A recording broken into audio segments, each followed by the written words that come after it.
जय हिंद दोस्तों, welcome to ज्योतिर्मय।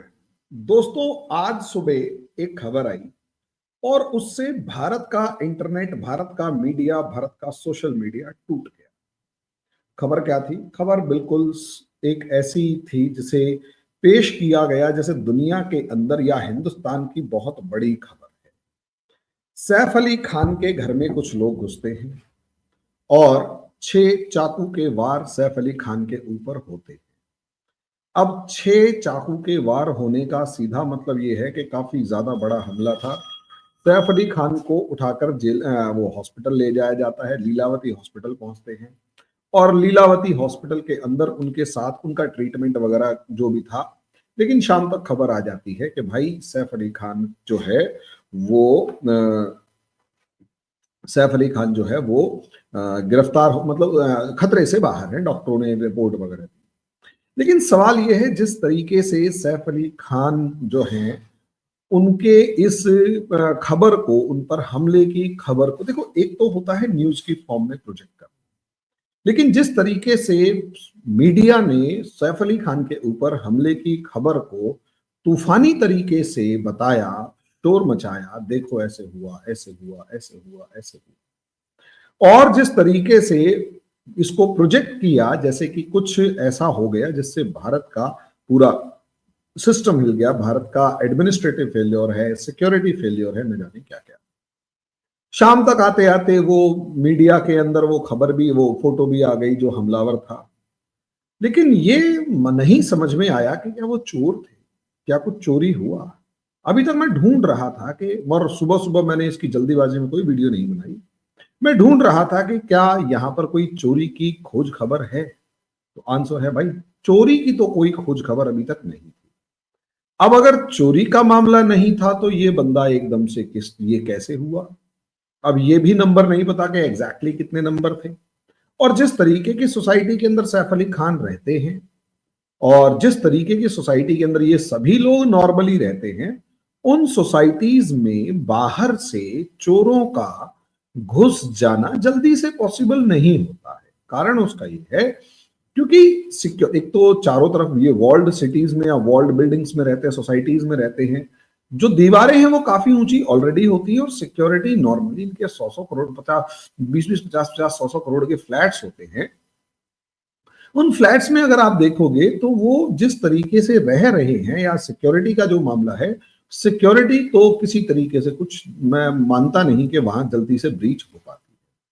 तो चोरों का घुस जाना और 6-7 चोरों का घुस जाना, और वो भी मैंने फिर ये भी पता किया कि क्या इस सोसाइटी में इससे पहले कोई चोरी चकारी हुई है, तो आंसर है नहीं, क्योंकि हाईली सिक्योरिटी वाली सोसाइटी है और बहुत बड़ी बड़ी पर्सनैलिटीज यहाँ रहती है। तो लास्ट में एक लाइन में कहीं ना कहीं कुछ कुछ मीडिया हाउसेस दबी आवाज में कह रही हैं कि कुछ ना कुछ इनसाइडर्स जॉब है। इनसाइडर्स जॉब का मतलब ये कि अंदर का ही कोई बंदा है जिसने हमला किया है। चोरी की खबर ना होना, अंदर का बंदा जो है उसका हमला होना, इसका जो भी मतलब है मैं अभी नहीं जा रहा। हो सकता है किसी नौकरानी, क्योंकि एक वीडियो अभी यूट्यूब पे, ट्विटर पे वायरल है, मैं उसकी पुष्टि नहीं कर रहा, ना मैं ये कह रहा कि मैं वो उसकी कोई सत्यता है, कुछ भी है, कुछ नहीं। मैं मानता हूं कि भैया सब डपोसला है, लेकिन मैं इतना कह सकता हूं कि हाँ भैया, यहां पर एक बड़ा इंपॉर्टेंट फैक्टर ये है, बहुत इंपॉर्टेंट, कि यहां जो ट्विटर के ऊपर वीडियो है उसमें दावा किया जा रहा है कि करीना कपूर ने अपनी नौकरानी को कुछ ज्यादा डांट दिया, ज्यादा कलेश हो गया अंदर ही अंदर। तो शायद नौकरानी का कोई रिश्तेदार वगैरह कुछ है, मैं उस पर नहीं जा रहा क्योंकि इस चीज की कोई पुष्टि नहीं है। सोच कर देखिए, मीडिया शोर मचा रहा है, लेकिन बहुत ही, जिसे कहते हैं ना, हल्के हल्के धुएं की तरह इंफॉर्मेशन आ रही है, सो आ रही है, वरना कुछ भी नहीं आ रहा।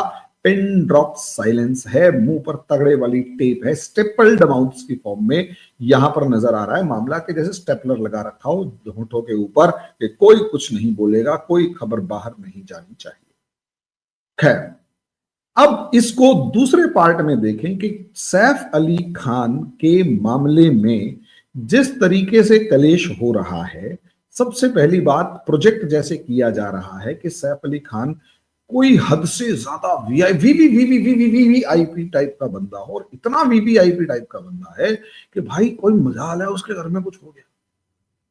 और न जाने क्या क्या। ये मीडिया सैफ अली खान, देखो दो तीन नाम ऐसे हैं जिनके अंदर अगर कुछ भी हो जाए तो ये मीडिया जो है मतलब अपना घाघरा उतार के नाचना शुरू कर देगा। इसमें सबसे पहला नाम, मतलब एक नाम तो खान गैंग में शाहरुख खान, सलमान खान, आमिर खान।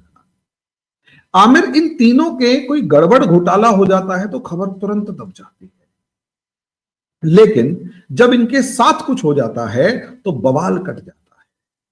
ये साफ तौर पर दिखा रहा है कि इनकी पकड़ भारत के मीडिया हाउसेस पर किस लेवल पर है। बहुत इंपॉर्टेंट होता है ये खबर, भारत के मीडिया हाउसेस पर किस लेवल पर है, ये साफ तौर पर दिखा रहा होता है, इनकी पकड़ दिखा रहा होता है। अब यहां पर भी यही हुआ है कि भाई अल्टीमेटली जिस तरीके से इन्होंने शोर मचाया, एक तस्वीर आ गई तो 2 घंटे तक वो तस्वीर दिखा रहे हैं कि देखो देखो देखो, बीच में 4 खबरें बता रहे हैं। जो बाइडन ने सुबह सुबह भाषण दिया उसकी चर्चा नहीं है भारत में। जो बाइडन इतनी इंपॉर्टेंट डिस्कशंस करके चले गए उसकी चर्चा नहीं है। जो बाइडन से ज्यादा इंपॉर्टेंट चर्चा सैफ अली खान की है। इजराइल हमास वॉर खत्म हो रहा है, गाजा स्ट्रिप जो गाजा सीज फायर हो रहा है उसकी चर्चा नहीं है। सैफ अली खान के ऊपर 6 चाकू लग गए उसकी चर्चा है। भाई साहब, ये वही मीडिया है जो तैमूर के नाम पे, oh my God so sweet Taimur, ये सारा ड्रामा कर रहा था। साले ने पोटी कब करी, हगा कब, मूता कब, ये सब चीजें वहां पर लग रही थी। ये लोग है ना बस चाट के नहीं दिखाई उस पोटी को, वरना ये वो भी दिखा रहे होते। मतलब ये हमारे मीडिया का दोगलापन है कि कैसे आम आदमी सड़क के ऊपर मर जाता है, इन्हें घंटा फर्क पड़ता है। सैफ अली, कितने लोग, और सोचकर देखिए, एक सोते हुए लोगों के ऊपर गाड़ियां चढ़ा देते हैं यही हीरो, उनकी खबर दबा दी जाती है, कोई कुछ नहीं बोलता। ये बड़ी खबर है। शाहरुख खान का बेटा ड्रग्स केस के अंदर समीर मानखेड़े ने पकड़ लिया था। 2 घंटे तक इनकी औकात नहीं थी उस लड़के का नाम बताने की, उस चरसी भंगेड़ी गंजेड़ी का नाम बताने की। ये पकड़ है इन लोगों।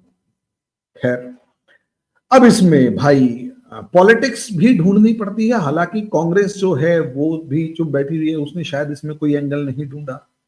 लेकिन अपना जो घुंघरू सेठ है दिल्ली वाला, उसको तो एंगल ऐसा मिलना चाहिए, उसको तो कुछ हवा, हल्की सी हवा लगनी चाहिए, वो तो ढोल पीटते। यहां पर यही हुआ है।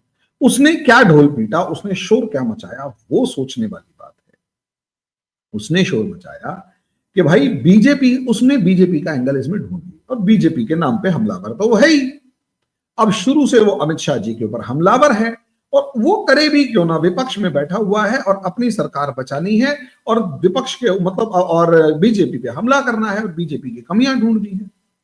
अब बीजेपी की कमियां ढूंढनी है, ऐसा नहीं है कि बीजेपी परफेक्ट है भाई, कमियां इसके अंदर भी। अगर आप देखोगे तो अमित शाह जी के मामले में आपको साफ तौर पर नजर आएगा कि जिस तरीके से अमित शाह जी हमारे जो दिल्ली पुलिस है उसको संभाल रहे हैं, और जिस तरीके से दिल्ली पुलिस इन गैंगस्टर्स के सामने बिल्कुल जिसे कहते हैं घुटनों के बल है, जिस तरीके से ये गैंगस्टर्स फिरौती मांगते हैं, दिल्ली के अंदर तूफान मचाए हुए हैं और सब चीजें।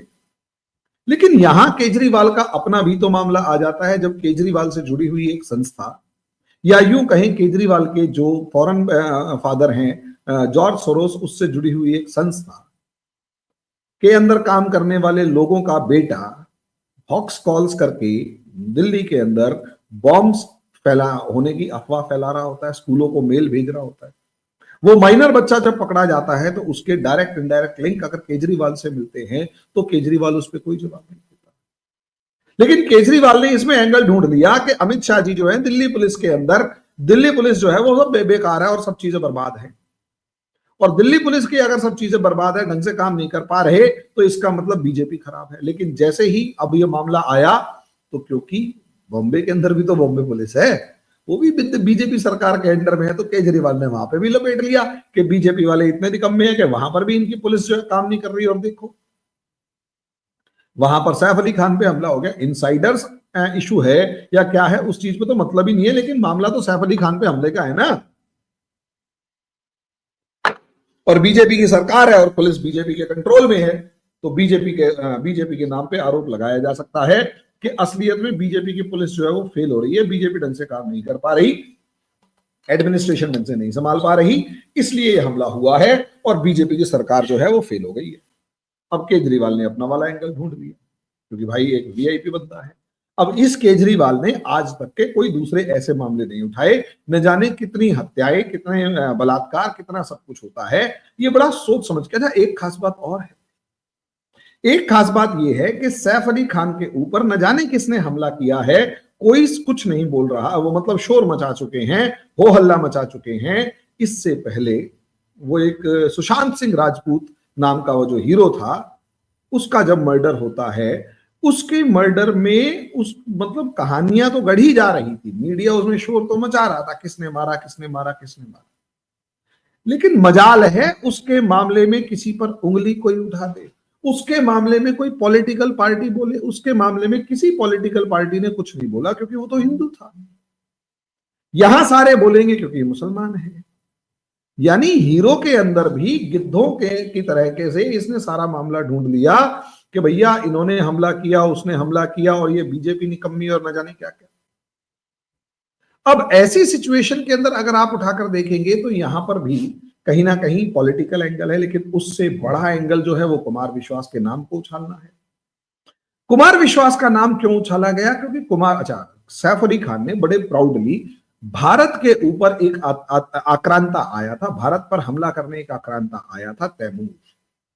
तैमूर लंग भारत आया, भारत के अंदर खोपड़ियों के अंबार लगा दिए, पहाड़ बना दिए, और उसके बाद कुंभ मेले पर हमला किया और 6000 के करीब कुंभ के स्नान करने वाले लोगों को मारा। कितना ज्यादा अत्याचारी रहा। उस इंसान के नाम पर, उस दरिंदे के नाम पर सैफ अली खान और करीना कपूर ने अपने बेटे का नाम तैमूर रखा। अगर इतना ही सेक्युलर, अब वैसे तो मुझे ये समझ में नहीं आता कि सेक्युलर माँ बाप का बेटा है तो नाम भी कुछ सेक्युलर टाइप का सोच लिया जाता। तैमूर नाम रखना कहीं ना कहीं हिंदुओं के आस्था के ऊपर चोट है, हिंदुओं की भावनाओं के ऊपर चोट है। और इस चीज में मजाल है उस नवाबजादे ने, नवाब तो खैर अपने पिछवाड़े के अंदर बंबू लेते हुए घूमते थे ना, ये उसी की औलाद, वैसा ही लगता है कुछ। उस नवाबजादे ने एक बार किसी तरीके का क्लैरिफिकेशन दिया कि नहीं, मेरे बेटे का नाम ये है, मतलब ये है। 2 शादियां की, दोनों हिंदू लड़कियों से शादियां की, दोनों हिंदू लड़कियों से, हिंदुओं से शादी करी, चाहे अमृता सिंह थी चाहे करीना कपूर है, लेकिन बच्चों के नाम मुसलमान, सेक्युलर एक भी नहीं। क्यों भाई? वो इसलिए क्योंकि हमारे ये जो हीरोइनें हैं, इन्हीं को ज्यादा सेक्युलर कीड़ा काटा हुआ होता है। ये तो डेडिकेटेड है, डिसाइडेड है। और ऐसे ऐसे एग्जांपल्स निकल कर आ रहे हैं कि ये लोग, खैर सैफ अली खान तो वेल एस्टेब्लिश्ड फैमिली से है, खानदानी। अच्छा, इसके बाप ने भी तो हिंदू से ही शादी करी थी, हिंदू महिला से। एक आधे बालक का नाम भी अगर कुछ मतलब हिंदू रख लेते तो शायद मान भी जाता। खैर वो आगे देखा जाएगा, लेकिन इससे अगला वाला पॉइंट जो है ना, वो नजर आता है हमारे को, जब क्या नाम है इसके केस के अंदर कि ये बॉलीवुड के अंदर सोनाक्षी सिन्हा से लेकर जितने भी हिंदू लड़कियां मुसलमान लड़कों से शादी कर रही हैं, उनके साथ क्या हो रहा है। एक एग्जाम्पल है, मैं उसके ऊपर नाम नहीं लूंगा, मामला सारा मेरे पीछे पड़ जाएगा। हिंदू लड़की से मुसलमान शादी करता है, हिंदू लड़की के माँ बाप जाने माने गायक हैं। थोड़े दिन बाद पता लगा उस लड़की का भाई, जो वो 2 बहन भाई थे, पता लगा उस लड़की का भाई खत्म हो गया, सारी प्रॉपर्टी लड़की के नाम पे, लड़की के नाम पर। थोड़े दिन बाद वो लड़की भी खत्म हो जाएगी या गायब हो जाएगी, सारी प्रॉपर्टी उसके हस्बैंड के नाम पर, माँ बाप गायब हो जाएंगे, सारी प्रॉपर्टी उस मुसलमान के पास, गायब, काम खत्म। इस चीज को अभी देखा जा रहा है। मैं तो कह रहा हूं सरकार को इन चीजों पर ध्यान देना चाहिए। खैर वो हाइपोथेटिकल है, वो उसका नाम क्या लिया जाए, ठीक है, आप अपने आप ढूंढे, सर्च करें और वो कमेंट बॉक्स में लिखें। लेकिन एक और खास बात है, यहां कुमार विश्वास ने कह कैसे दिया? कुमार विश्वास ने यही तो कहा कि तुम आक्रांताओं के नाम पर अपने बच्चों के नाम रखोगे और सोचोगे कि बॉलीवुड के अंदर आके वो राज करेंगे और हम इतने बेवकूफ नहीं। यही तो कहा। अब सोचो, इसके अंदर सैफ अली खान के घर में हुए हमले पे, आपसी लड़ाई में हुए हमले पर वकार, असीम वकार नाम का जो बंदा है, जो ओवैसी के पार्टी का ही बंदा, उसने एंगल ढूंढ लिया कि ये हमला लगता है किसी कुमार विश्वास की बातों से उकसाए हुए किसी गुस्सैल ने हमलावर ने, लड़के ने हमला कर दिया है, इसमें कुमार विश्वास को भी लपेटा जाना चाहिए। ये वही असीम वकार था। और उसके बाद वो ये कितनी बार हिंदू देवी देवताओं के ऊपर हमला कर, वो मतलब उल्टा सीधा बोल चुका है। वो बड़ा ओवैसी जो है, अकबरुद्दीन ओवैसी, छोटा ओवैसी, वो जिस तरीके से सीता माता पर हमला कर चुका है। मुझे ये चीज समझ में नहीं आती है कि जब तुम हमारे देवी देवताओं के ऊपर हमला करो तब कुछ नहीं, लेकिन हम अगर जरा सा कुछ बोल देते हैं तो यहां तक कि हमने किसी भी अपमान नहीं किया, सिर्फ ये कहा है कि भाई तुम आक्रांताओं के ऊपर नाम कैसे रख सकते हो, ये भड़काऊ की श्रेणी में आ जाएगा। ये दोगलापन, ये विक्टिमाइजेशन का कार्ड है। यानी यहां पर सैफ अली खान के पीछे विक्टिम कार्ड खेलने की कोशिश की जा रही है, विक्टिम कार्ड खेलने की। यही चीज है जो हमें और आपको समझनी होगी कि असलियत में यहां पर हम शिकायत तक नहीं कर सकते कि यार तैमूर का नाम सुनकर मुझे मेरे देश के ऊपर हमला करने वाले एक आक्रांता आतताई का नाम याद आता है, मेरी भावनाएं आहत होती हैं। हिंदुस्तान में माहौल ऐसा बना रखा है कि हिंदुओं की तो कोई भावनाएं ही नहीं है। हिंदुस्तान में माहौल ऐसा बना रखा है कि हिंदू तो भावना रहित होना चाहिए, हिंदू तो सेक्युलर होना चाहिए। हिंदू धर्म कोई धर्म थोड़ा है इनकी नजर में। और यही कारण है हिंदुओं का अपमान करना इनका जन्म सिद्ध अधिकार है। और हिंदू अगर कुछ बोलेगा तो वो तो कट्टर है और गुस्सैल है और न जाने क्या क्या। तो शॉर्ट में दोस्तों, इस समय पर पहली बार, मतलब पहली बात तो मुझे ये फील हुई कि भारत में आम और खास के बीच में फर्क है। All are not equal. Media के लिए भी सैफ अली खान इज टीआरपी, उसका नाम बेच के पैसा कमा रहे हैं, गिद्धों के तरह लूट टूट पड़े हैं। और अगर आगे भी देखते हैं तो आगे भी यही हाल है। मैं यही कहना चाहूंगा कि इस समय पर परिस्थितियां भारत के अंदर, मतलब सैफ अली खान का मामला नहीं उठना चाहिए था जितना उठाया मीडिया ने, और अभी भी उस पर लगातार कोई ना कोई डिस्कशन चल रही है। वर्थलेस। हर कोई अपना अपना एंगल ढूंढ के अपनी रोटियां सेकने की कोशिश कर रहा है, या हो सकता है मुसलमानों को खुश करने की कोशिश कर रहा है। केजरीवाल ऐसा ही कर रहा है, मुसलमानों को खुश करने की कोशिश कर रहा है सैफ अली खान के नाम पर। देखते हैं आगे आगे क्या होता है। अभी हम इस डिस्कशन को यहीं तक रखेंगे, अगले वीडियो में अगले टॉपिक पर डिस्कस करेंगे। तब तक के लिए धन्यवाद। मेरे चैनल को लाइक करें, सब्सक्राइब करें, शेयर करें, बेल आइकन जरूर दबाएं ताकि हमारी ये वीडियो आप लोगों तक जल्दी से जल्दी पहुंचती रहे। धन्यवाद।